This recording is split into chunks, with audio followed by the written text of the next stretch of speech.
Assalamualaikum warahmatullahi wabarakatuh. Salam, Om Swastiastu, Namo Buddhaya, salam kebajikan, salam sejahtera untuk kita semua. Perkenalkan, saya Nafis Mumtaz, selaku Duta Universitas Negeri Jakarta yang akan memandu jalannya talk show Ormawa Opmawa UNJ, bidang prestasi, penelitian, dan penalaran dengan tema mempertahankan kemampuan intelektual serta meningkatkan prestasi di tengah arus globalisasi dan maraknya penggunaan artificial intelligence pada hari ini. Semoga acara ini dapat berjalan dengan lancar, interaktif, dan bermanfaat bagi kita semua. Nah, baik, sebelum kita mulai, kita perkenalkan dulu narasumber-narasumber kita pada hari ini. Mungkin boleh dari sebelah kiri terlebih dahulu? Terima kasih, moderator. Perkenalkan, saya Dia dari Kelompok Peneliti Muda Universitas Negeri Jakarta. Boleh lanjut? Perkenalkan, nama saya Rani Fatmawati dari Lembaga Kajian Mahasiswa UNJ. Oke, halo teman-teman. Perkenalkan, saya Ribita Nianyo dari ISEC and UNJ. Oke, halo teman-teman. Perkenalkan, aku Hasna Alifa dari Duta UNJ. Halo teman-teman UNJ. Perkenalkan, nama saya Nara Abdullah dari Forum Mahasiswa Berprestasi UNJ. Baik, kita sudah berkenalan dengan narasumber kita yang luar biasa pada hari ini. Mungkin boleh dari KPM, dari LKM, dari ISAU, lanjut dari Duta UNJ, dan terakhir dari Mawapres. Oke, karena kita sudah berkenalan dengan narasumber-narasumber kita, langsung kita masuk ke pertanyaan yang pertama. Baik, bagaimana sejarah terbentuknya organisasi kalian dan dijelaskan secara singkat apa itu organisasi masing-masing serta bergerak di bidang apa dan aktivitasnya apa aja.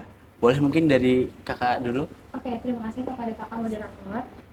KPM sendiri atau biasa kepanjangannya itu ada Kelompok Peneliti Muda, itu didirikan pada tahun 1998, yang awalnya itu didirikan untuk memenuhi kebutuhan dari mahasiswa dalam minatnya kepada bidang penelitian. Nah, untuk di KPM sendiri memiliki 5 bidang penelitian, yaitu yang pertama ada saintek, teknologi, terus ada sosial, bahasa, dan juga ekonomi. Di mana mahasiswa ini tuh bisa untuk memilih dari bidang yang mereka minati dan juga selinear gitu sama jurusan yang mereka tempuh di UNJ.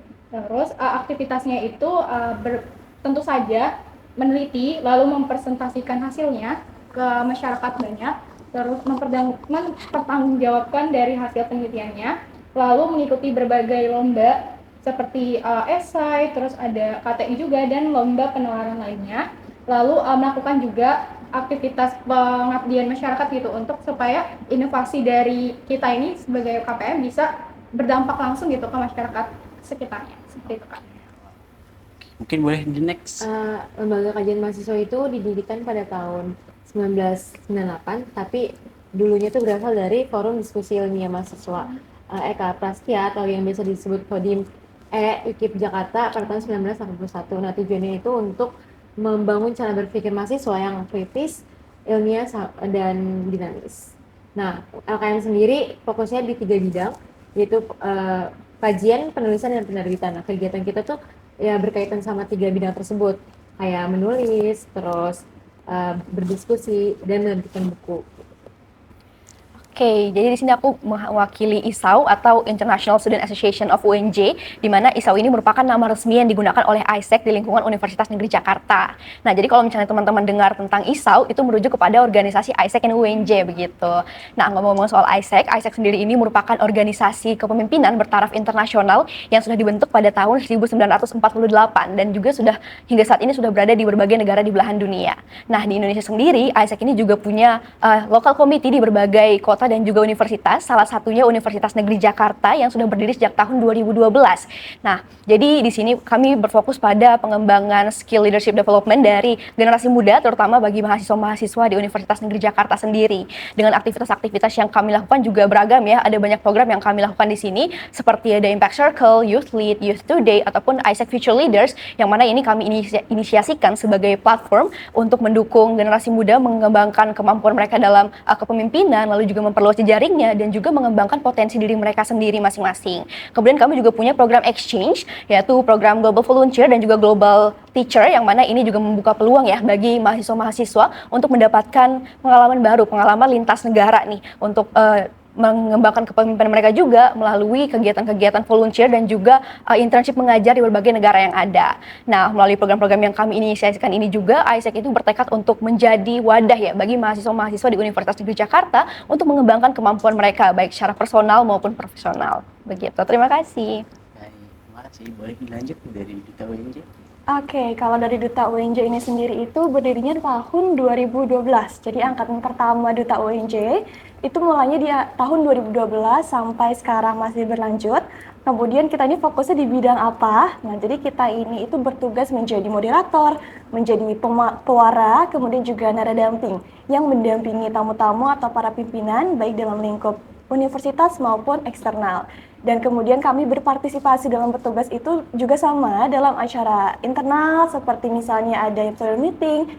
Kemudian untuk eksternalnya itu terakhir ada Embassy Goes to Campus di mana acara internasional, dan di situ Duta UNJ juga bertugas ya sebagai pewara, sebagai naradamping seperti itu. Jadi fokusnya dalam bertugas seperti itu, dan kami Duta UNJ itu berada dalam naungan Humas, Kantor Humas dan Informasi Publik UNJ. Nah, kalau di Humas itu tugasnya seperti apa nih? Mungkin kalau misalkan di Duta, oh oke, MC naradamping seperti itu. Nah, kalau di Humas itu kami melakukan pelayanan teman-teman. Nah, jadi kalau misalkan teman-teman mau datang ke Humas, kemudian nanya-nanya tentang UNJ, informasi organisasi, itu bisa banget datang ke Humas. We would love to. Jadi kalau mau nanya-nanya langsung aja ke Humas teman-teman. Oke, baik. Boleh di next. Oke, terima kasih untuk kesempatannya. Jadi untuk Formapres ini sebenarnya singkatan dari Forum Mahasiswa Berprestasi ya, sesuai namanya. Jadi untuk Formapres ini ya isinya untuk mahasiswa-mahasiswa yang memiliki bakat atau potensi di bidang prestasi, khususnya di akademik maupun non-akademik. Nah, sebenarnya untuk Formapres ini tidak hanya ada di UNJ, tapi hampir di seluruh kampus di Indonesia. Karena basis dari Formapres ini kan nanti kita akan mengirimkan perwakilan dari kampus atau universitas itu untuk bertanding di tingkat LLDikti ataupun regional ya. Nanti akan lanjut juga ke namanya Pilmapresnas atau Pemilihan Mahasiswa Berprestasi Nasional yang saat ini dibawahi oleh Belmawa. Nah, untuk Pilmapresnas sendiri itu sebenarnya sudah ada sejak tahun 1986. Namun untuk Formapres ataupun Pilmapres di UNJ ini dimulai di tahun 2012 gitu. Jadi sama bareng kayak Duta. Jadi 2012 ini kita bisa bilang UNJ Emas lah ya. Jadi kalau untuk Formapres ini kita lebih fokus untuk melakukan penjaringan atau penyeleksian para calon mahasiswa yang tadi memiliki potensi atau memiliki minat di bidang berprestasi gitu, di bidang akademik maupun non-akademik. Nah, mungkin nanti teman-teman maba juga penasaran sebenarnya prestasinya ini apa aja sih gitu. Sebenarnya prestasinya ini nggak tentang menang dan menang ya. Karena kalau kalah kan bukan prestasi gitu kan. Canda. Jadi untuk berprestasi di bidang Mawapres ini banyak banget. Pertama tentunya menang lomba. Mulai lomba esai, lomba KTI, lomba mungkin dari FIK tuh kayak ada lomba tentang apa sebenarnya fisik ya, non akademik gitu. Tapi juga ada misalnya teman-teman punya minat di bidang kepenulisan. Jadi bisa misalnya bisa mengajukan buku, lalu teman-teman juga suka melakukan publikasi artikel ke jurnal, itu juga salah satu bentuk dari berprestasi. Bahkan untuk teman-teman yang nantinya minat untuk mengikuti organisasi dan misalnya menjadi ketua organisasi, itu juga berprestasi dan itu juga ada poinnya gitu.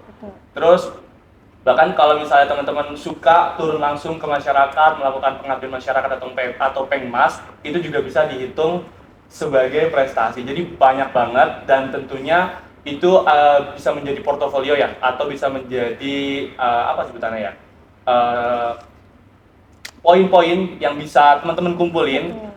Gak cuma buat maba, tapi bahkan angkatan kedua, angkatan ketiga tuh juga bisa dan masih bisa untuk mendaftar menjadi Mawapres. Nah, untuk kita melakukan seleksinya itu sebenarnya di tingkat fakultas, tapi ada beberapa fakultas yang mulainya itu dari prodi gitu.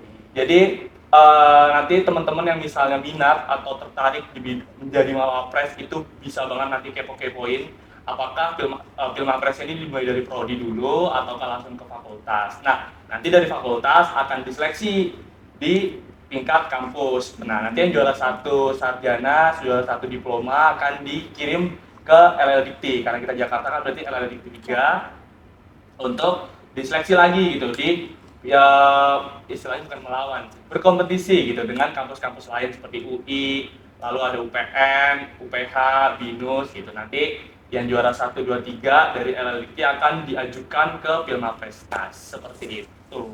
Oke, baik, terima kasih kepada narasumber yang atas perkenalan yang sangat menarik mengenai organisasi masing-masing. Nah, sebelumnya aku mau nanya dulu ke Hasna sebagai Duta UNJ. Kalau tadi kan Mawapres tahapannya harus dari fakultas baru ke universitas. Nah, bagaimana ketika dari calon mahasiswa baru ketika ingin mendaftar dari Duta UNJ, apakah bisa atau harus dari prodi dulu, baru ke fakultas, baru ke universitas? Itu bagaimana, Kak Hasna? Oke, teman-teman, jadi kalau misalkan teman-teman mau gabung nih ke Duta UNJ, itu di UNJ itu ada 2 duta. Yang pertama duta fakultas dan juga duta universitas. Nah, kalau teman-teman mau langsung ke duta universitas itu sama sekali nggak masalah ya. Jadi nggak harus gabung ke duta fakultas dulu. Nah, tapi kalau misalkan mau mencoba suasana di duta itu, oh jadi kalau duta itu kayak gini ya, itu untuk perkenalan, cek itu bisa betul, cek ombak. Coba dari duta fakultas dulu nggak apa-apa. Dan kebetulan kalau dari aku sendiri itu sebelumnya juga dari Duta Fakultas Bahasa dan Seni, kemudian tahun selanjutnya, tahun 2025, baru ke Duta Universitas. Jadi nanti nggak kaget nih kayak, oh kurang lebih mirip ya, tapi memang lebih besar aja tanggung jawabnya gitu. Dan kemudian untuk rangkaian seleksinya, tentu akan sedikit lebih banyak ya dibandingkan Duta Fakultas. Kalau Duta Fakultas mungkin hanya 2 seleksinya, ada juga yang 3 seleksi dengan rangkaian karantina juga. Nah, sama di Duta UNJ juga dengan rangkaian 3 seleksi dan juga masa pembekalan atau karantina selama kurang lebih 30 hari. Seperti itu. Oke, baik, terima kasih kepada Kak Hasna. Nah, selanjutnya kita akan memasuki pembahasan yang lebih dekat dengan realitas yang dihadapi mahasiswa saat ini, yaitu derasnya arus informasi dan kemajuan artificial intelligence atau AI. Nah, saya ingin meminta pandangan dari para narasumber. Menurut kakak-kakak, apa tantangan terbesar yang paling sering dihadapi atau sering menjebak mahasiswa baru dalam menghadapi banjir informasi atau kemudahan akses AI ini? Boleh mungkin dari kakaknya dulu. Oke, baik, terima kasih untuk kakak moderator. Jadi melihat dari arus cepatnya informasi ya, baik dari AI ataupun media sosial, itu sangat menjadi tantangan terbesar gitu untuk si mahasiswa ini, karena mahasiswa baru tuh biasanya kan masih excited banget ya untuk mengikuti banyak kegiatan, mengikuti berbagai kepanitiaan dan lainnya. Akhirnya mereka itu memutuskan untuk ingin kerja cepat, instan gitu menggunakan AI. Jadi melihat dari arus cepatnya ini harus menjadi tantangan ya, karena dari mahasiswanya ini harus cross check lagi apakah validitas dari AI ini valid gitu. Sedangkan kalau misalnya ternyata tidak valid kan itu merusak dari argumen dia gitu, dan itu harus menjadi tantangan juga sih dari mahasiswanya, seperti itu. Baik, terima kasih. Boleh dilanjut? Terima kasih. Menurut saya tantangan terbesar untuk mahasiswa baru bukan banjirnya informasi dan kemudian AI, tapi bagaimana mereka menyikapi semua itu dengan secara kritis gitu kan. Nah, AI dan banyaknya informasi itu membuat mahasiswa baru tuh benar kata kakak ini, mereka mau kerja cepat dan instan. Nah, itu tuh seharusnya hal tersebut membuat mahasiswa baru berpikir kayaknya harus lebih kritis, karena kayak banyak banget kan berita-berita hoax yang masuk, terus AI juga nggak semuanya kredibel sumbernya gitu. Oke, sebelumnya terima kasih atas pertanyaannya, dan aku juga setuju nih sama jawaban kakak-kakak barusan ya. Namun aku menambahkan sedikit ya. Jadi menurut aku dalam situasi seperti ini itu yang bisa menjebak bagi mahasiswa baru sendiri juga adalah ketika mereka muncul kecenderungan untuk menerima informasi yang ada tanpa dikritisi terlebih dahulu ya. Nah, apalagi di era sekarang ini kan kita sudah bisa mendapatkan informasi dengan cepat dan juga dengan mudah gitu, di mana ada AI yang bisa memberikan kita jawaban yang meyakinkan, lalu juga ada sosial media yang bisa memberikan kita berbagai informasi nih dari seluruh penjuru dunia gitu. Nah, di sini juga bisa menjadi tantangan ketika kita lupa bahwa setiap informasi ini tuh berasal dari sumber, konteks, dan juga sudut pandang yang berbeda-beda gitu. Nah, makanya dari sini penting juga nih untuk kita mengkritisi terlebih dahulu. Jangan sampai karena cepatnya arus informasi yang ada ini, kita jadi lebih mudah untuk mencerna informasi tanpa dikritisi terlebih dahulu. Begitu juga dalam berorganisasi mungkin ya, kita nggak mungkin kan hanya menerima informasi dari satu sudut pandang aja gitu. Pasti harus ada proses diskusi terlebih dahulu, dikritisi terlebih dahulu. Karena ujungnya ini juga akan membawa nama baik organisasi begitu, misalnya, dan nama baik diri sendiri juga, karena kita harus mempertanggungjawabkan apa yang kita bawa kan. Jadi untuk teman-teman mahasiswa baru juga langkah baiknya untuk menggunakan AI secara lebih bijak dan juga mengkritisi lagi informasi-informasi yang beredar di era sekarang ini. Terima kasih. Boleh Kak Hasna? Oke, banjir informasi, betul. Kita harus lebih kritis ya dalam menerima informasi, dan juga balik lagi, betul kalau kita sebagai manusianya, sumber daya manusia yang hold the control. Jadi kalau misalkan kita lihat berita masuk, kemudian kita harus scanning dulu, tapi jangan hanya sebatas scanning ya. Kita baca, kita kritisi dulu, dan ada konsiderisasi dalam pembacaan berita-berita atau informasi yang masuk, teman-teman. Misalnya, berita aku bilang, Kak Nara, kita pakai jam tangan itu harusnya di sebelah kanan loh, gitu. Terus habis itu Kak Nara langsung menyebar infonya ke teman-teman yang lain. Padahal itu hanya opini pribadi aku aja. Berarti kan informasinya bersifat subjektif ya teman-teman ya. Nah, kita tuh kalau mau cari berita, pastikan ya objektif. Karena kita harus memahami dulu, kita harus kritik dulu terhadap informasi yang masuk. Kemudian mengenai AI, itu sebagai mahasiswa ya, mungkin udah nggak asing lagi sama AI, pasti kita juga sering pakai AI. Tapi balik lagi, kita yang pegang kontrolnya, jadi jangan sembarang menerima informasi. Pastikan itu kredibel. Lagi dari saya? Betul. Oke. Karena saya terakhir, jadi semua jawabannya sebenarnya benar semua. Jadi saya mungkin poles sedikit atau nambahin dikit ya Kak. Boleh. Jadi saya setuju banget dengan kakak-kakak di sini kalau kita itu sudah ada di zaman dimana kita udah nggak kekurangan informasi lagi gitu, Betul. tapi kita malah Banjir informasi. kebanjiran informasi. Nah, yang dulu mungkin tantangannya adalah mencari sumber informasinya. Kalau sekarang menurut saya tantangan untuk tidak hanya maba, bahkan kita sendiri itu adalah memilah informasi yang kita dapatkan gitu. Nah, untuk tantangannya sendiri, jujur karena saya juga salah satu mahasiswa yang deadlineer gitu, dan mungkin banyak juga teman-teman mahasiswa yang mahasiswa deadlineer gitu. Jadi ketika kita sudah dihadapkan dengan waktu yang sedikit, dengan tugas yang cukup banyak, mau nggak mau kita terkadang mengambil langkah instan gitu. Jadi udah dikasih tahu ya, kalau AI itu menjadi langkah instan kita untuk mengerjakan sesuatu. Tapi bagi saya atau menurut saya, ketika kita asal kopas, itu kan istilahnya bisa apa sebenarnya? Melanggar dari kebijakan kita sebagai mahasiswa gitu. Apalagi kita tidak melakukan cross check terhadap jawaban dari AI-nya gitu. Jadi bahkan banyak sekali AI yang memberikan jawaban-jawaban halu. Jadi ketika kita tidak melakukan seleksi atau tidak melakukan cross check kembali untuk jawabannya, itu bisa menjadi sebuah masalah gitu. Bukan tantangan lagi, malah menurut saya itu menjadi masalah kita sebagai mahasiswa, seperti itu. Oke, baik. Menarik sekali pandangan-pandangan yang narasumber telah berikan.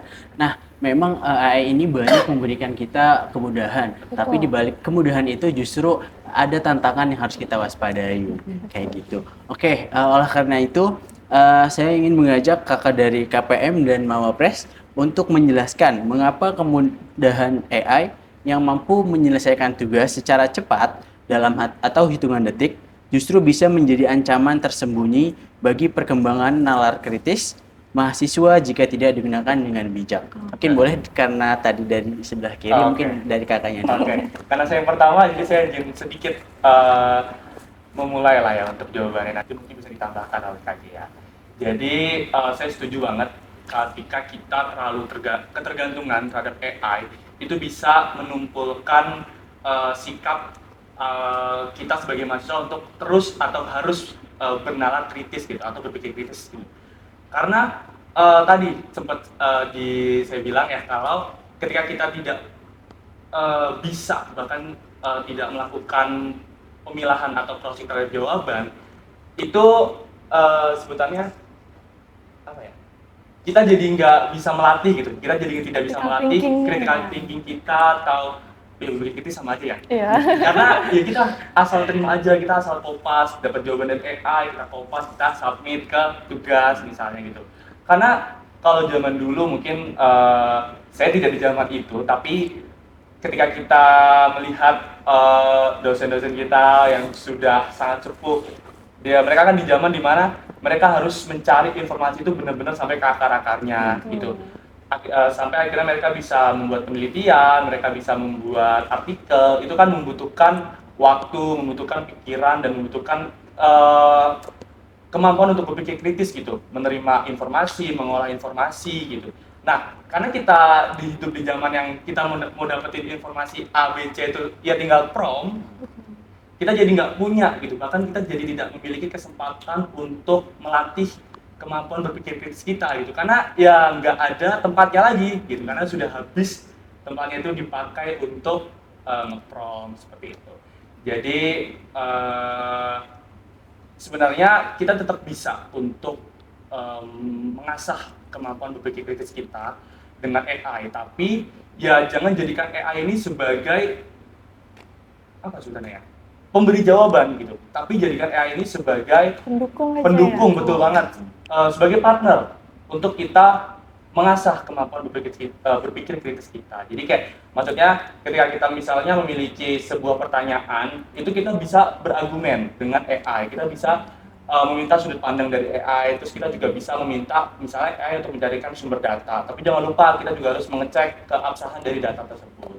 Jadi kayak ya jangan jadikan AI ini sebagai pilot, tapi jadikan AI ini sebagai apa ya istilahnya, bukan pembantu sih, lebih ke partner seperti itu. Seperti itu, Kak. Oke, baik, terima kasih. Boleh lanjut dari kakak dulu. Oke, izin melanjutkan dari Kanala juga ya, karena kita harus balik lagi terkait tugas itu diberikan untuk apa, yaitu untuk melatih kita untuk berpikir kritis, untuk menggali informasi dari berbagai sumber, terus juga untuk meningkatkan dari segi pemahaman pemateri kita gitu. Jadi misal kalau misalnya dosen ini memberikan tugas, itu kan dia pasti tujuannya untuk melatih si mahasiswa itu, harusnya dari mahasiswanya sendiri tuh menggunakan AI-nya betul sebagai partnernya saja, karena banyak kok AI yang emang dikhususkan untuk cari jurnal, tapi kita tetap baca jurnal itu untuk memastikan apakah sebenarnya jurnal ini relevan gitu sama tugas kita. Terkadang AI itu memberikan sumber itu hanya sebatas teori dasar, teori awalnya aja, sedangkan untuk teori mendalamnya itu kita yang memahami, karena kita kan yang ada di kelasnya gitu, yang memahami materi yang diberikan oleh dosen. Jadi ancamannya itu betul seperti yang dikatakan Kanela, itu mengurangi tingkat mereka gitu untuk mengkritisi dari tugasnya, terus juga mengurangi yang namanya pemahaman mereka gitu terhadap materi, serta mengancam gitu dari segi problem solving mereka terhadap pemecahan masalah dari tugas-tugas tersebut. Oleh karena itu diharapkan juga ya untuk mahasiswa untuk menjadikan AI ini hanya partner diskusi, di mana nggak hanya asal kopas aja gitu. Jadi harus divalidasi lagi, harus diskusi juga ya bersama dosen. Mungkin akan ditanyakan lagi kalau misalnya ada beberapa hal yang diberikan oleh AI ini ternyata tidak jelas, ataupun ternyata sumbernya ini palsu. Nah, itu harus diskusiin lagi ke teman-teman sekitar. Izin tambahin ya, Kak. Oke, boleh. Tadi lupa untuk menjelasin. Jadi kalau di Mawapres sendiri kita tuh ada tiga hal yang kita seleksi, Kak. Pertama ada bahasa Inggris, kedua ada capaian unggulan tuh yang prestasi-prestasi kita, dan yang ketiga itu ada namanya gagasan kreatif untuk sarjana dan produk inovatif untuk diploma. Nah, untuk gagasan kreatif ini sebenarnya mirip dengan esai, jadi di mana kita memiliki sebuah inovasi atau memiliki sebuah solusi untuk permasalahan yang ada di Indonesia. Nah, jadi ini juga tadi saya baru ingat pas Kak Gia bilang kalau ya, kemampuan kita untuk melakukan problem solving itu ya berdasarkan kemampuan kita untuk bisa berpikir kritis gitu. Jadi ketika kemampuan berpikir kritis kita istilahnya tumpul, maka ya bahkan menurut saya kita nggak tahu gitu kalau itu sebenarnya masalah loh gitu. Jadi ya karena kita nggak tahu itu sebuah masalah, kita jadi merasa kita tidak perlu melakukan problem solving gitu untuk masalah ini. Nah, untuk di gagasan kreatif sendiri, itu kita benar-benar istilahnya bermain apa ya? Bermain argumen dan bermain solusi untuk memecahkan masalah yang ada di Indonesia. Jadi ketika kita ingin membuat GK atau gagasan kreatif ini dengan istilahnya full AI, terus nanti misalnya saat seleksi ditanya oleh dosen, apa yang mau kita jawab gitu kan, tidak mungkin kita ngejawab cara nge-prompt-nya gitu. Jadi saya juga sering mengingatkan untuk para calon mahasiswa yang ingin menjadi mawapres saat ingin membuat GK untuk jangan jadikan jawaban AI ini langsung kalian tempel, jangan gitu. Oke, memang untuk saat ini belum ada AI detektor yang 100% akurat ya Kak, karena banyak juga yang ngetes benar 100% tulisan tangan tapi saat dites ternyata 100% AI gitu. Jadi jujur itu masih menjadi celah untuk para pelaku kopas dari AI. Jadi saya selalu mengingatkan gitu kayak jadikan AI ini sebagai partner untuk saling bertukar pikiran karena sebenarnya itu terdengar simpel ya, tukeran pikiran aja atau saling berargumen, tapi itu juga bisa menjadi salah satu tempat kita untuk mengasah kemampuan kita untuk berpikir kritis. Jadi ya kita sebagai mahasiswa harus pinter-pinter aja sih Kak untuk menggunakan si AI ini. Si AI. Boleh silakan. Dari permasalahan yang tadi ya, kalau di GK tuh harus nyari masalah, sedangkan dia itu kan nggak bisa nyari masalah ya, yang nyari masalah kita gitu, terjun ke lapangan yang tahu datanya. Jadi kalau bisa pas nyusun GK-nya tuh jangan masalah itu yang cari AI, tapi kita yang cari. Betul. Dan juga ternyata penggunaan AI ini juga banyak diteliti ya, ternyata banyak dari si penggunaan ini bisa menurunkan kognitif dari si mahasiswa ini. Jadi istilah itu mereka jadi terlalu bergantung dan akhirnya mereka tidak bisa untuk menyusun sebuah argumen yang harusnya tuh bisa yang terbaik gitu buat nyusun GK seperti itu Kak. Oke, baik. Terima kasih pada Kak Gia sama Kak Nara. Nah, berarti kalau yang aku tangkap dari jawaban Kak Nara dan Kak Gia, berarti yang masalah bukan dari teknologinya, tapi bagaimana kita sebagai mahasiswa menggunakan teknologi tersebut. Betul banget. Oke, baik.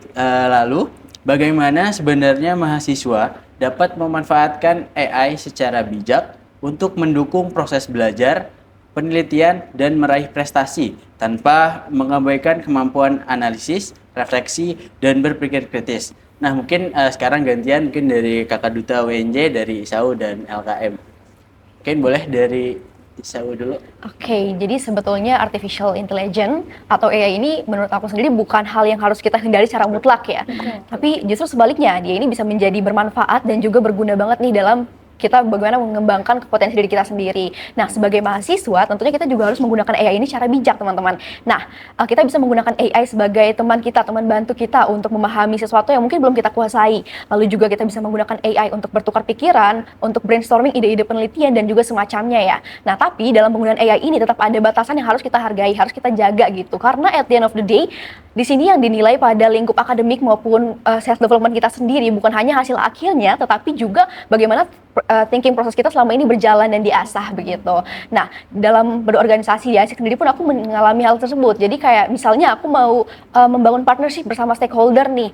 Di situ pada tahap awal aku bisa menggunakan AI untuk membantu menyusun draft proposal dan semacamnya. Namun kalau sudah masuk pada tahap diskusi, negosiasi ataupun pengambilan keputusan nih berdasarkan pengalaman yang sudah aku punya, itu tetap saja akan membutuhkan pengalaman aku, critical thinking aku dan juga semacamnya yang nggak bisa dengan mudah digantikan oleh AI begitu saja kan. Nah, jadi untuk teman-teman mahasiswa juga bisa banget nih menggunakan AI secara bijak untuk mempermudah dan juga mempercepat proses belajar kita, tapi bukan untuk menggantikan proses belajar tersebut sendiri. Jadi jangan sampai dengan penggunaan AI yang tidak bijak ini kita malah jadi malas untuk mencari tahu ataupun bahkan membuat kemampuan analisis kita menjadi tumpul ya. Jadi harus lebih bijak lagi dalam penggunaan AI itu sendiri. Terima kasih. Oke. Sebagai mahasiswa yang dimana kita setiap hari dikasih tugas gitu, apalagi dari organisasi aku sendiri itu kayak menulis gitu-gitu kan. Mungkin AI itu benar kata kakaknya bisa digunakan sebagai alat bantu untuk proses belajar kita, bukan sebagai kayak yang mengontrol pikiran kita, karena kan kita juga harus berpikir kritis, kita harus berargumen, dan itu benar-benar kayak dia harus biasakan pemikirannya. Kalau kita tidak mengasah pemikiran, kita selalu kayak apa ya, bergantung sama AI, terus jadinya kita mengandalkan AI terus, kayak apa-apa AI, mau tugas ini AI, bahkan mau ngapa-ngapain tuh kayak nulis prompt dulu deh kayak AI dulu gitu sih. Jadi kayak proses kreatif kita selama berpikir terus mengasah pikiran tuh udah nggak ada gitu loh. Oke, terima kasih. Baik, selanjutnya dari Kak Hasna boleh. Oke, betul, menambahkan juga, jadi jangan sampai kita bergantung sama AI, kayak tugasnya deadline-nya besok, kerjanya besok aja deh ada AI ini, itu kan kayak menggampangkan banget ya. Iya, betul banget. Padahal dalam proses analisis yang paling penting itu bagaimana cara kita menyusun kata-katanya, bagaimana cara kita menumpahkan pemahaman kita tentang hal yang kita analisis gitu. Karena mungkin dosen itu udah sangat amat banyak membaca ya, baca artikel, baca jurnal, baca tugas mahasiswa. Jadi kalau misalkan hasil analisisnya itu ada feeling AI-nya kayak, wah kaku banget nih bahasanya, kerasa nih, betul, kerasa gitu kayak, wah itu pasti dosen udah di luar kepala banget, AI nih gitu. Jadi yang paling utama adalah teman-teman jangan ngeraguin diri kalian, tumpahkan dulu aja apa yang ada di otak teman-teman. Nanti kalau misalkan masih kurang matang gitu ya, biasanya nanti butuh jeda dulu tuh. Udah nggak bisa analisis lagi nih, diem dulu deh. Udah diem dulu aja, berjeda nggak apa-apa. Jadi jangan, udah deh AI. Nggak bisa, aja deh, nggak bisa. Jangan teman-teman. Jadi gunakan pikiran teman-teman karena itulah yang paling apa ya? Paling bisa berguna gitu loh. Karena akan as time goes by, pikiran teman-teman yang akan membuat Indonesia menuju Indonesia emas. Kalau tadi UIJ emas, sekarang kita bahasnya Indonesia emas. Baik, terima kasih kepada kakak yang sudah menjelaskan. Berarti lagi-lagi poinnya adalah jangan menggunakan AI itu serta-merta atau plek-ketiplek gitu. Betul. Tapi harus kita modifikasi dulu Betul. dengan pemikiran kita gitu. Oke, mungkin kita langsung beranjak ke pertanyaan selanjutnya, yaitu bagaimana cara mahasiswa menentukan mana tren atau budaya global yang patut diadopsi karena mendukung perkembangan akademik dan mana yang justru sebaiknya ditinggalkan. Nah, mungkin di sesi pertanyaan kali ini boleh dijawab dari Kak Hasna terlebih dahulu. Oke, budaya atau tren ya Kak Mumtaz ya? Menurut aku yang paling bisa kita serap ilmunya atau proses belajarnya nih, itu budaya belajarnya Asia Timur. Itu Cina, Korea, Jepang. Kenapa nih Mumtaz?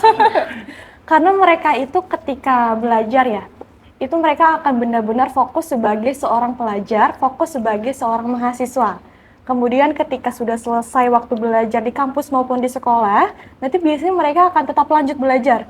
Entah les atau di rumah melanjutkan atau recall materi yang sudah dipelajari sebelumnya, kemudian langsung mengerjakan tugas. Jadi seperti bukan deadliner ya kan ya. Aduh.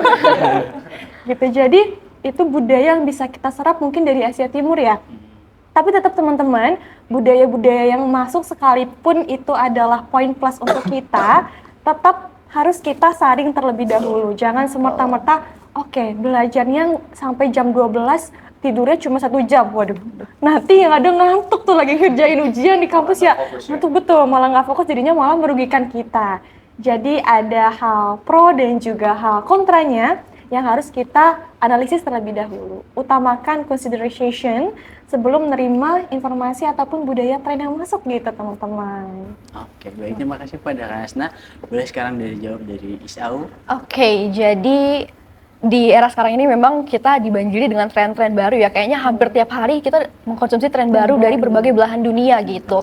Yang mana sebetulnya bukan hal yang harus kita takuti juga, tapi juga bukan hal yang harus kita ikuti begitu saja, teman-teman. Nah, jadi yang terpenting di sini kita punya filter yang baik ya sebagai mahasiswa. Nah, sebagai seorang mahasiswa pun ada beberapa hal yang mungkin bisa kita tanyakan dulu nih kepada diri sendiri sebelumnya, sebelum mengikuti tren-tren tertentu gitu. Yang pertama mungkin, apakah tren ini tuh benar-benar akan membantu kita untuk berkembang, ataukah tren ini cuman bikin kita takut ketinggalan ketinggalan atau yang biasa kita kenal dengan istilah FOMO ya teman-teman. Betul. Terus juga yang kedua, apakah tren ini benar-benar sejalan dengan tujuan yang sudah kita kembangkan sebagai seorang mahasiswa? Dan yang ketiga, apakah tren ini juga benar-benar akan membawakan dampak positif dalam jangka panjang gitu, bukan hanya membawa kesenangan sesaat saja. Nah, jadi dengan hal-hal seperti ini juga patutnya dikonsiderasi terlebih dahulu gitu. Nah, ini pun aku pelajari juga dalam kegiatan organisasi aku di ISEC, apalagi kita punya juga proyek-proyek internasional seperti exchange gitu ya. Dengan banyaknya aku berinteraksi dengan orang-orang dari berbagai negara, aku pun jadi belajar kalau misalnya setiap daerah itu punya tren dan juga budaya mereka yang baik yang bisa kita adopsi. Nah, tapi di saat yang bersamaan aku juga jadi belajar nih kalau menjadi global citizen bukan berarti kita tuh harus mengikuti dan mengadopsi semua hal yang kita lihat gitu. Nah, jadi di sini penting juga ya bagi kita untuk memilah-milah lagi hal yang kita lihat. Jangan sampai mengikuti sebuah tren hanya karena dia populer, hanya karena viral gitu. Jadi harus kita pikirkan lagi dulu dampaknya terhadap masa depan kita sendiri gitu sebagai seorang mahasiswa. Terima kasih. Baik, terima kasih dari Kak Hasna dan dari Zhao. Dari pembahasan tadi kita memahami bahwa mahasiswa harus mampu menjadi pribadi yang selektif dalam menyerap informasi maupun tren yang masuk ke dalam Indonesia. Betul.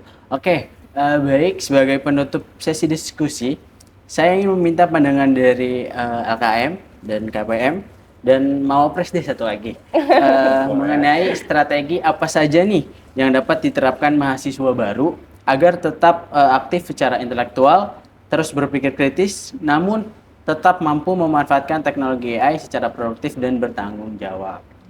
Oke, mungkin boleh dari mana nih? Boleh. Oke, dari Seri itu. Bertiga. Gambreng. Boleh dari Kak Dewa. Untuk dari segi produktivitas, melihat dari jenis-jenis AI itu banyak ya, dari mahasiswa ini harus memahami dulu gitu dari keunggulan tiap AI-nya itu apa, karena ada AI yang emang khusus buat nyari jurnal yang bereputasi dan itu bisa untuk mengefisiensikan waktu mereka gitu dalam mencari artikel yang memang mereka butuhkan. Tapi perlu juga di cross check lagi validitasnya apakah benar dia terdaftar di indeks tersebut. Terus ada AI juga yang ternyata bisa buat jadi teman belajar kita. Salah satunya AI yang bisa setelah kita upload materinya terus dia bisa buat sesuai sama jenis tipe belajar kita. Misal kalau saya pribadi itu tipe yang suka audio visual, jadi membutuhkan materi yang ada visualnya dan juga audio, dan itu AI juga bisa dimanfaatkan untuk bisa meningkatkan pemahaman kita gitu, untuk lebih paham lagi, karena bisa jadi di kelas itu kan karena waktunya terbatas, jadi butuh untuk mengulas kembali gitu dari segi materi. Dan melihat dari AI-nya ini memiliki keunggulannya masing-masing, dari mahasiswanya sendiri harus lebih pintar ya tentunya saja untuk bisa manage waktu terkait si penggunaan AI. Oke, baik, terima kasih dari Kak Gia. Mungkin boleh dari Kak Tati. Setuju sama Kak Gea.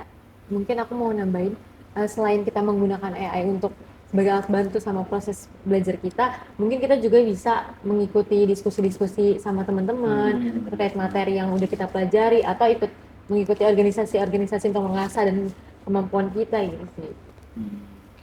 Oke. Mungkin dari Kak terakhir. Nara terakhir.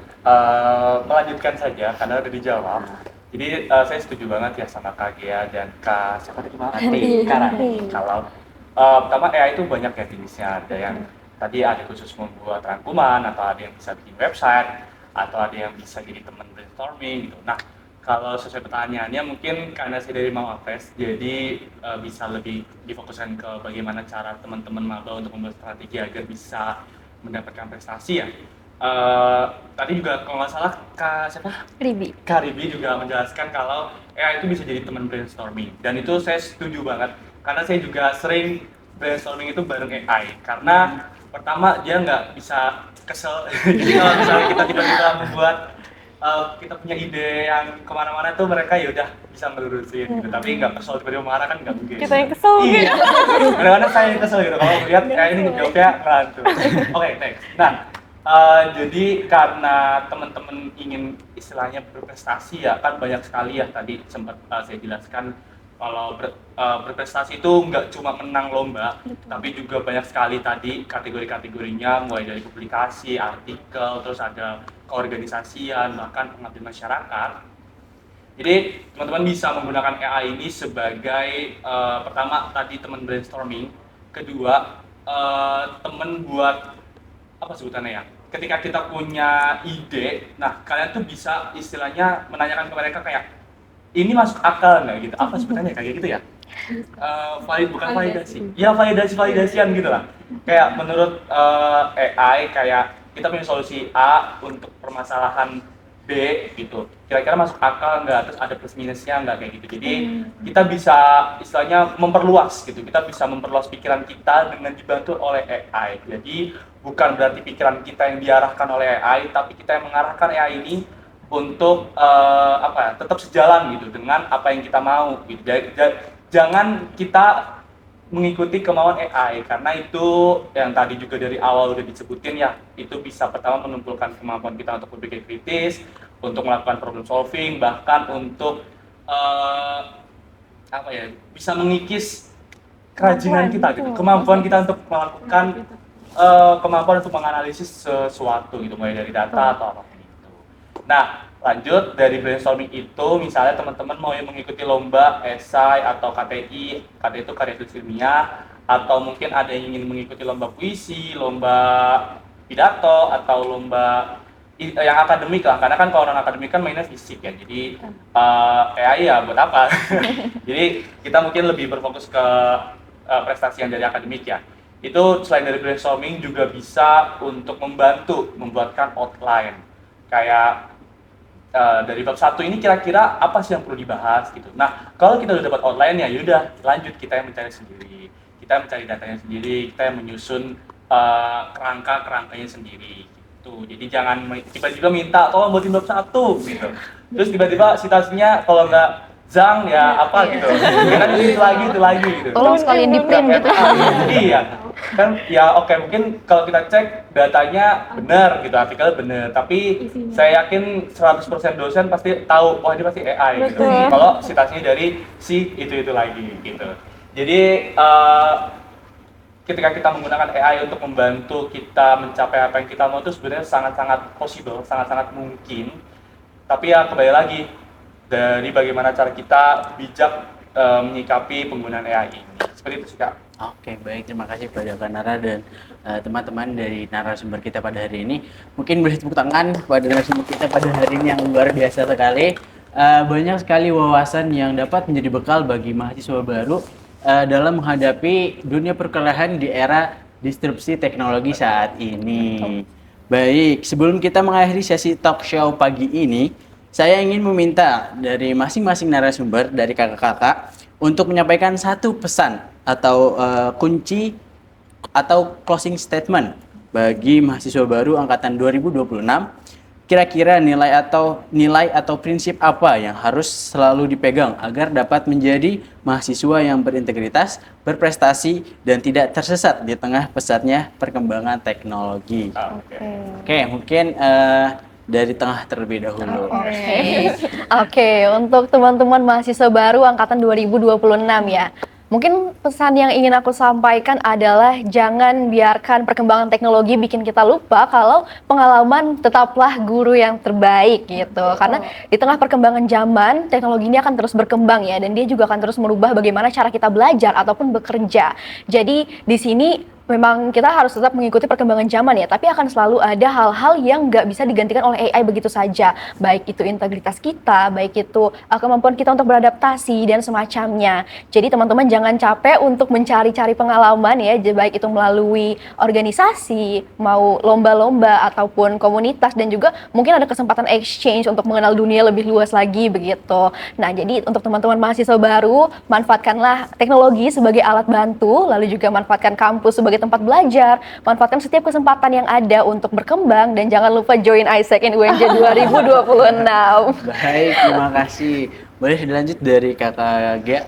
Oke, balik lagi untuk dari prinsip untuk mahasiswa baru, itu jangan lupa bahwa validitas itu sangat penting, karena setiap informasi yang kita dapatkan itu harus melalui rangkaian yang memang sebenarnya tuh validitas data tuh harus dilihat dari proses pengambilannya, dari apakah dia menggunakan teori-teori yang relevan. Jadi jangan lupa untuk menerapkan cross check kembali dari apa yang kalian cari, dan berusaha gitu untuk memfokuskan bahwa AI ini hanya sebagai partner tapi bukan pengganti, di mana AI ini harusnya yang kita latih gitu agar bisa memahami apa yang kita harapkan dan sesuai sama ekspektasi. Dan jangan lupa join KPN.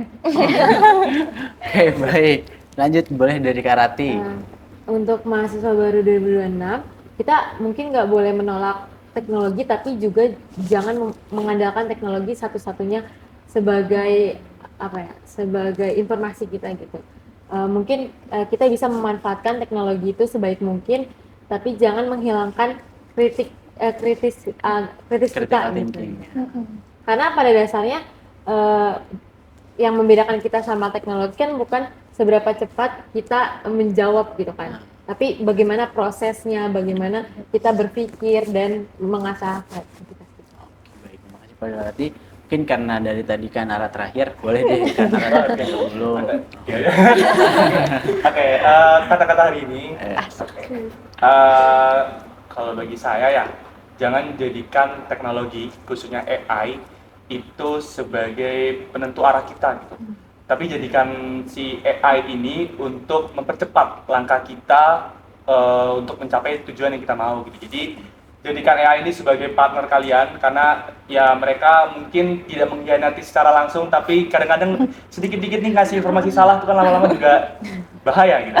Tapi jadikan sebagai teman untuk berkembang bersama gitu. Jadi maksudnya berkembang bersama tuh ketika kita istilahnya bisa melatih si AI ini untuk bisa memberikan mungkin datanya asli, atau mungkin bisa memberikan jawaban yang lebih bervariasi, itu kan bisa membantu kita untuk memperluas pemikiran kita gitu terkait apa sih yang kita cari, seperti itu.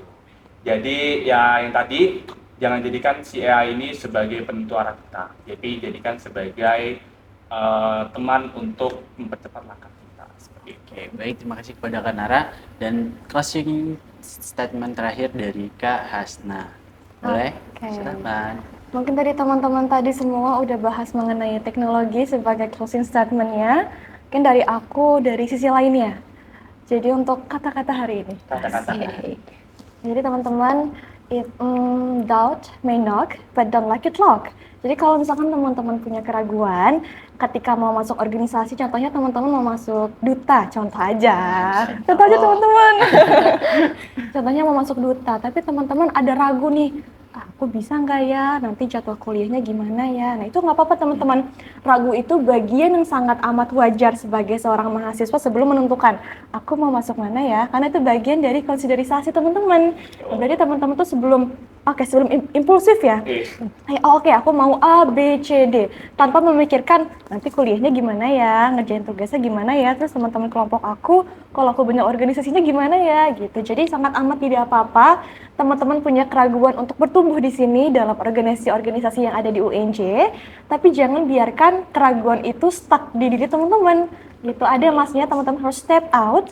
Jadi kayak oke, aku udah yakin, aku udah analisis nih, nanti aku akan masuk A, kemudian jadwal kuliahnya B, berarti udah aman, langsung daftar. Contohnya mau daftar duta, contoh gitu. Tadi saya lupa promosi. Oh iya, diulang lagi? Iya, udah selesai duta. Sudah, silakan Mawapres. Saya mau promosi dulu ya. Oke, boleh, silakan. Jadi buat teman-teman yang mau istilahnya menjadi Mawapres, itu boleh banget buat dikepoin ya IG Mawapresnya. Gini. Ada dari IG Mawapres UNJ, ada juga dari IG Mawapres fakultas-fakultas. Terus ini pesan dari teman-teman Formapres juga buat teman-teman mahasiswa baru ya, tapi bukan cuma buat mahasiswa baru, tapi juga buat mahasiswa yang lainnya. Kata-kata ini untuk motivasi lah gitu. Jadi kayak menurut kami teman-teman Mawapres, gagal itu bukan ketika kita kalah dalam lomba, tapi ketika kita tidak berani buat memulai. Karena ketika kita kalah dalam lomba, itu adalah proses untuk kita berkembang, bukan gagal. Jadi kalau kalian merasa gagal karena kalian tidak berani memulai, ya emang. Tapi kalau kalian merasa gagal ketika kalian kalah, itu kita bisa untuk mulai menghapus pikiran-pikiran itu. Karena itu adalah salah satu tempat untuk kita berkembang gitu. Karena ya mungkin udah nggak asing lah dengan kata-kata laut hebat itu tidak dihasilkan dari laut yang tenang. Itu mungkin emang apa sebutannya ya, motivasi yang umum, tapi itu sangat-sangat relevan untuk kita berani gitu, untuk berani melangkah. Seperti itu. Mohon maaf ya agak motong tadi. Terima kasih kepada narasumber. Mungkin aku boleh nambahin juga terakhir. Boleh. Buat mahasiswa baru dari aku, kalian jangan takut buat melangkah maju ke depan, karena FYI aku juga menjadi duta universitas di tahun 2025 gitu. Aku juga dari mahasiswa baru mencoba duta universitas. Aku tuh pas daftar aku nggak mikir menang nggak ya, dapet nggak ya, tapi aku jalanin dulu, aku nikmatin prosesnya. Yang penting aku percaya aku bisa gitu. Mungkin itu dari aku. Dan makasih banyak kakak-kakak dari narasumber, dari KPM, LKM, dari SAU, dari kakak duta WNJ, dari Mawapres. Terima kasih banyak atas diskusi kita pada pagi hari ini. Semoga diskusi yang kita telah jalani pagi hari ini bermanfaat bagi kita semua. Oke, baik. Kurang lebihnya dari saya, mohon maaf. Assalamualaikum warahmatullahi wabarakatuh.